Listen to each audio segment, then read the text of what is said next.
యోధుడా, నీ నిష్క్రమణ చూసి గుంటనక్కలు పండగ చేసుకుంటున్నాయేమో, కాని నిజంగా ఎవరు ఓడిపోయారు తెలుసా? తల వంచుకుని పారిపోయిన వాళ్ళు గెలిచారా? యుద్ధరంగం నుంచి తప్పించుకుని సురక్షిత మూలల్లో దాక్కున్నవాళ్లు గొప్పవారా? విదేశాల్లో కళుగుల్లో దాచిపెట్టుకుని మాటలతో యుద్ధం చేసేవాళ్లు వీరులా?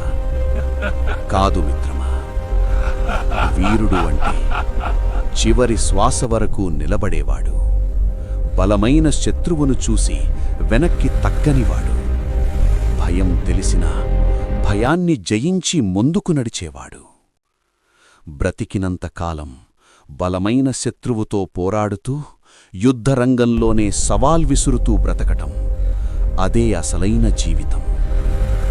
చావు, మరణం ఇవి సాధారణ మనుషులకి భయం.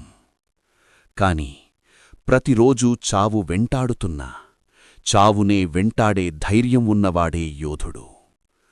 అంతా పోగొట్టుకున్నవాడికి ఇంకేమి కోల్పోవాలి? సమస్తం త్యజించినవాడికి చావు వెండ్రుకతో సమానం. యుద్ధరంగంలో బరిగీసి నిలబడినవాడికి మరణం కూడా భయపడుతుంది మిత్రమా.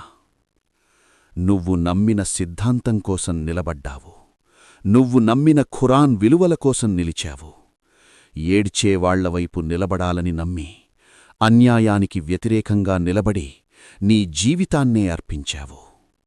అది ఓటమి కాదు, అది పరాజయం కాదు, అది ఒక సందేశం, అది ఒక అగ్ని. నీ అమరత్వం ఎప్పటికీ ఆరని కారుచిచ్చు. అది ఇంకా మండుతూనే ఉంటుంది. అది సామ్రాజ్యవాదాన్ని ప్రశ్నిస్తూనే ఉంటుంది.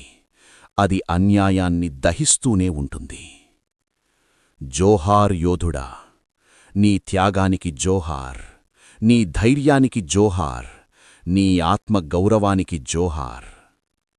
ఇలాంటి ఆలోచనలు, ఇలాంటి కథలు, మనసును కదలించే నిజాలు వినాలనుకుంటే నా ఛానల్ను ఇప్పుడే సబ్స్క్రైబ్ చేయండి.